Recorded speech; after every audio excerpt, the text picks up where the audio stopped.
السلام علیکم ورحمۃ اللہ وبرکاتہ۔ چاشت کی نماز کتنی رکعت ہے؟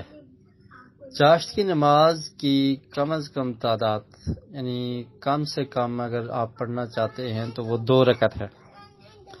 2 رکعت کے بارے میں نبی مکرم صلی اللہ علیہ وسلم سے روایات ملتی ہیں۔ صحیح مسلم میں حدیث ہے کہ پیارے رسول صلی اللہ علیہ وسلم نے ارشاد فرمایا کہ جسم کے جتنے اعضاء ہیں ان کا صدقہ کرنا 2 رکعت اشراق کی نماز کے لیے کافی ہے۔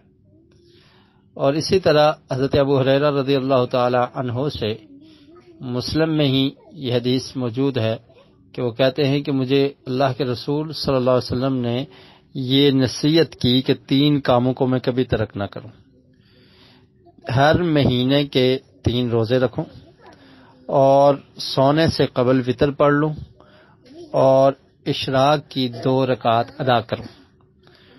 اور اس کے علاوہ پیارے رسول صلی اللہ علیہ وسلم سے 4 رکعات پڑھنا بھی ثابت ہے، اور 8 رکعات فتح مکہ کے موقع پر ام ہانی رضی اللہ تعالی عنہا بیان کرتی ہیں کہ نبی مکرم صلی اللہ علیہ وسلم میرے گھر تشریف لائے اور آپ نے 8 رکعات نوافل یعنی چاشت کی نماز ادا کی، اشراق کی نماز ادا کی۔ تو 2 رکعات بھی ادا کی جا سکتی ہیں، 4 بھی، اور اس کے علاوہ 6 اور 8 تک نبی مکرم صلی اللہ علیہ وسلم سے عملاً ثابت ہے۔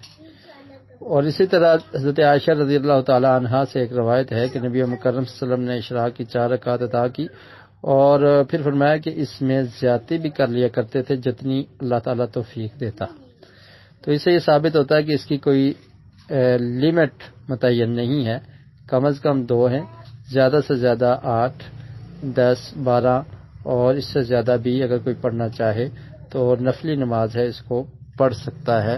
2 رکعت کر کے یہ نماز ادا کی جائے گی۔